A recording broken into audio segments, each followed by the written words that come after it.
ہمارے سامنے ایک بہت ہی دلچسپ اور کہنا چاہیے کہ ایک حساس موضوع پر تفصیلی گفتگو کی درخواست ہے۔ جی بالکل۔ موضوع ہے سحر یعنی جادو، اور ہم نے اسے اسلامی نقطۂ نظر سے دیکھنا ہے کہ اس کا وجود، تحفظ اور علاج کیا ہے۔ اور سب سے اہم بات یہ ہے کہ ہمیں صرف قرآن اور صحیح احادیث تک محدود رہنا ہے۔ ہاں، یہ شرط بہت اہم ہے، کیونکہ اس جیسے موضوعات پر سنی سنائی باتیں بہت زیادہ ہوتی ہیں۔ بہت زیادہ، اور وہ ثقافتی عقائد کے ساتھ مل کر اصل تعلیمات کو دھندلا دیتی ہیں، تو صرف بنیادی متون پر رہنا یہ ہمیں غیر ضروری چیزوں سے بچاتا ہے۔ بالکل۔ اچھا، درخواست میں ہمارے لیے ایک خاکہ بھی فراہم کیا گیا ہے جو بہت بہترین ہے۔ جی، بہت منظم ہے۔ پہلے تو یہ کہ ثبوت کیا ہے، پھر بچاؤ کیسے ہو، اور اگر کوئی متاثر ہو جائے تو علاج کیا ہے، اور آخر میں جو شاید آج کے دور میں سب سے اہم بات ہے کہ بھئی حقیقت کیا ہے اور توہم پرستی کیا ہے۔ جی تو آئیے اسی ترتیب سے اس گہرے موضوع کا جائزہ لیتے ہیں۔ سب سے پہلا اور بنیادی سوال، کیا اسلامی ذرائع میں جادو کے وجود کا کوئی ثبوت ملتا بھی ہے یا نہیں؟ جی ہاں، اور بہت واضح طور پر ملتا ہے، اس میں کوئی ابہام نہیں ہے۔ اچھا؟ دیکھیں، قرآن مجید میں سورۃ البقرہ کی آیت 102 وہ اس کی سب سے بڑی دلیل ہے۔ سورۃ البقرہ کی؟ جی، اس میں ہاروت اور ماروت دو فرشتوں کا قصہ ہے جنہیں آزمائش کے طور پر جادو کا علم دیا گیا تھا، اور وہ لوگوں کو سکھانے سے پہلے خبردار کرتے تھے۔ اچھا۔ وہ کہتے تھے کہ ہم تو آزمائش ہے، تم کفر نہ کرو۔ اوہ، یعنی یہ تو بہت ہی واضح حوالہ ہے۔ مطلب قرآن نہ صرف اس کے وجود کو مان رہا ہے بلکہ اسے ایک ایسی حقیقت بتا رہا ہے جو سیکھی اور سکھائی جا سکتی تھی۔ بالکل، اور اسے کفر سے جوڑ رہا ہے۔ ہاں، یہ بہت اہم نقطہ ہے۔ تو یہ آیت ایک ساتھ تینوں چیزیں بتا رہی ہے: جادو کی حقیقت، اس کے اثرات اور اس کی روحانی سنگینی۔ اور احادیث میں اس کا کوئی ذکر ہے؟ جی، احادیث میں تو ٹھوس مثالیں ہیں۔ سب سے مشہور واقعہ صحیح بخاری میں ہے کہ نبی اکرم صلی اللہ علیہ وسلم پر ایک شخص نے جادو کیا تھا۔ جی، میں نے سنا ہے اس بارے میں۔ اور آپ نے اس کے اثرات محسوس بھی کیے۔ بعد میں پھر اللہ تعالیٰ نے وحی کے ذریعے آپ کو بتایا کہ جادو کہاں ہے اور اس کا توڑ کیسے کرنا ہے۔ یہ واقعہ تو اس بات کو اور بھی پختہ کر دیتا ہے۔ مطلب اگر یہ صرف کوئی وہم یا لوک کہانی ہوتی تو اس کا ذکر اتنی مستند روایات میں تو نہ ملتا۔ بالکل بھی نہیں۔ یعنی اسلامی نقطۂ نظر سے یہ ایک قابل توجہ حقیقت ہے، اسے نظر انداز نہیں کیا جا سکتا۔ صحیح۔ اور دیکھیں، اس کے وجود کو تسلیم کرنا ہی دراصل اگلے اقدامات کی بنیاد ہے۔ مطلب اگر مسئلہ ہے تبھی تو اس کے حل کی بات ہوگی نا۔ بالکل، تبھی بچاؤ اور علاج کی بات مانے رکھتی ہے۔ صحیح۔ تو جب وجود ثابت ہو گیا تو گفتگو پھر قدرتی طور پر تحفظ کی طرف جاتی ہے۔ درخواست کا دوسرا حصہ اسی بارے میں ہے کہ اس سے بچاؤ کے لیے کیا تدابیر ہیں، خاص طور پر اذکار اور دعاؤں کے حوالے سے۔ جی، یہ اس کا فعال پہلو ہے، یعنی ایک پرو ایکٹیو اپروچ۔ اچھا۔ اسلامی تعلیمات میں یہ نہیں کہ آپ انتظار کریں کہ مسئلہ پیش آئے، بلکہ آپ روحانی طور پر خود کو پہلے سے مضبوط بنائیں۔ اس ایک قسم کی روحانی قلعہ بندی۔ بہت خوب کہا آپ نے، روحانی قلعہ بندی۔ اس کے لیے کئی چیزیں بتائی گئی ہیں۔ سب سے پہلے تو آیت الکرسی ہے، سورۃ البقرہ کی آیت 255۔ جی، صحیح حدیث میں ہے کہ جو شخص رات کو سونے سے پہلے سے پڑھ لے تو اللہ کی طرف سے ایک محافظ اس کے ساتھ رہتا ہے پوری رات؟ جی، اور شیطان صبح تک اس کے قریب بھی نہیں آ سکتا۔ یعنی یہ روزمرہ کی زندگی کا حصہ بنانے والی چیز ہے، یہ کسی خاص خطرے کے وقت کے لیے نہیں بلکہ ایک مستقل ڈھال ہے۔ بالکل، یہ ایک مستقل ڈھال ہے۔ اسی طرح قرآن کی آخری دو صورتیں ہیں، سورۃ الفلق اور سورۃ الناس۔ معوذتین۔ جی، معوذتین یعنی پناہ مانگنے والی دو صورتیں۔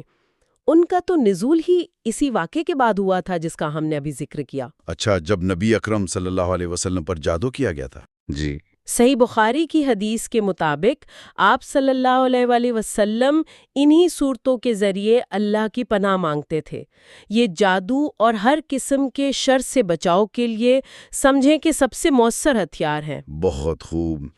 ان کے علاوہ بھی کوئی مخصوص اذکار ہیں جو روزمرہ میں شامل کیے جا سکتے ہیں؟ جی، صبح اور شام کے اذکار میں ایک دعا بہت اہم ہے، بسم اللہ الذی لا یضر مع اسمہ شیء فی الارض ولا فی السماء وهو السمیع العلیم۔ بالکل، یعنی اللہ کے نام سے، جس کے نام کے ساتھ زمین اور آسمان میں کوئی چیز نقصان نہیں پہنچا سکتی۔ اور وہ سننے والا، جاننے والا ہے۔ حدیث میں آتا ہے کہ جو اسے صبح 3 بار پڑھے شام تک محفوظ رہتا ہے، اور جو شام کو پڑھے وہ صبح تک۔ یہ تو اللہ پر توکل اور اس کی پناہ میں آنے کا ایک عملی اظہار ہے۔ یہی تو بات ہے۔ یہ تو بہت ہی جامع حفاظتی نظام ہے، یعنی پہلے قرآن کی عظیم آیات، پھر مخصوص صورتیں، اور پھر روزمرہ کی دعائیں۔ جی۔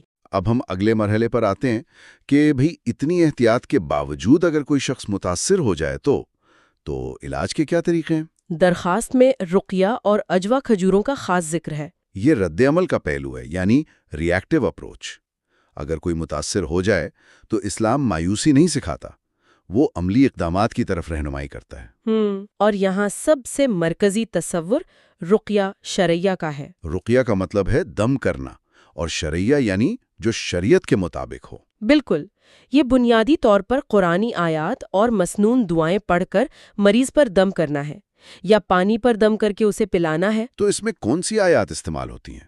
کیا وہی جو تحفظ کے لیے ہیں یا کچھ اور؟ عموماً وہی آیات سب سے زیادہ مؤثر ہوتی ہیں، جیسے سورۃ الفاتحہ۔ اچھا، سورۃ الفاتحہ؟ جی، اسے سورۃ الشفا بھی کہا جاتا ہے، یعنی شفا والی سورت۔ صحیح۔ اسی طرح آیت الکرسی اور معوذتین، یعنی سورۃ الفلق اور الناس، یہ رقیہ کا لازمی حصہ ہے۔ اس کی وجہ کیا ہے؟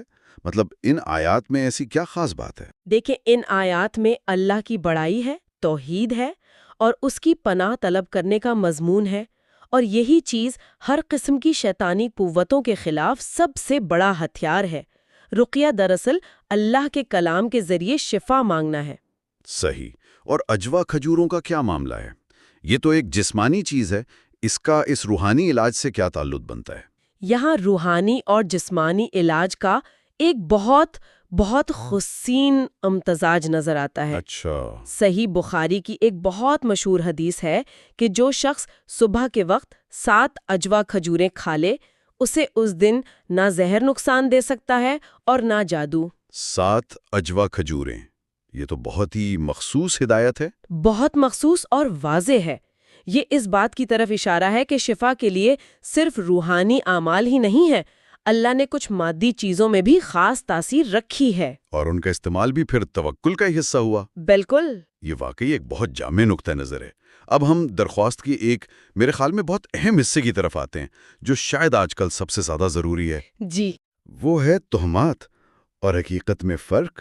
ہمارے معاشرے میں تو ہر عجیب و غریب واقعے کو فوراً جادو سے جوڑ دیا جاتا ہے۔ افو، یہ تو بہت عام ہے۔ کیا ہمارے ذرائع اس بارے میں کوئی رہنمائی کرتے ہیں کہ بھئی حد کہاں کھینچی جائے؟ یہ ایک انتہائی اہم سوال ہے۔ دیکھیں، اسلامی تعلیمات جہاں ایک غیر مری حقیقت یعنی سحر کے وجود کو مانتی ہیں، وہیں وہم پرستی اور بدشگونی کی سختی سے نفی بھی کرتی ہیں۔ اچھا، جیسے کالی بلی راستہ کاٹ جائے تو؟ بالکل، عربی میں اسے تیرا کہتے ہیں، کسی چیز سے بدشگونی لینا۔ صحیح احادیث میں اس کی واضح ممانعت ہے اور اسے شرک تک کہا گیا ہے۔ شرک؟ یہ تو بہت سنگین بات ہے۔ جی، بہت سنگین۔ تو پھر اصل جادو اور ان تہمات میں بنیادی فرق کیا ہوا؟ بنیادی فرق نیت اور عمل کا ہے۔ سحر، جیسا کہ ہم نے سورۃ البقرہ کی آیت سے دیکھا، وہ ایک باقاعدہ عمل ہے۔ ایک پروسیس ہے۔ جی، ایک پروسیس ہے جس میں اکثر شیطانی قوتوں سے مدد لی جاتی ہے اور ایسے کام کیے جاتے ہیں جو کفر کے زمرے میں آتے ہیں۔ اس کا ایک مقصد ہوتا ہے کسی کو نقصان پہنچانا۔ اچھا۔ جبکہ توہمات وہ صرف بے بنیاد خیالات ہیں، ان کی شریعت میں کوئی اصل نہیں۔ اسلام تو ہر معاملے کو اللہ کی مرضی اور تقدیر سے جوڑتا ہے، نہ کہ بے جان چیزوں یا اتفاقی واقعات سے۔ اس کا مطلب یہ ہوا کہ یعنی ایک مسلمان کو حقیقت پسند ہونا چاہیے۔ جی، جہاں حقیقی خطرہ ہے یعنی سحر، اس کے لیے تو روحانی دفاعی تدابیر کرنی ہے، لیکن وہم اور بدگمانی میں پڑھ کر ہر بیماری یا ناکامی کو کسی کی سازش بھی نہیں سمجھنا۔ آپ نے بالکل صحیح نقطہ پکڑا ہے۔ یہ بہت متوازن سوچ ہے۔ ایک بیلنس ہے۔ جی، یہ تنقیدی سوچ کی تربیت ہے، ہر چیز کو اس کے صحیح مقام پر رکھنا۔ اگر کوئی بیمار ہے تو بھائی پہلے طبی علاج کرائے، اگر کاروبار میں ناکام ہے تو اپنی حکمت عملی کا جائزہ لے۔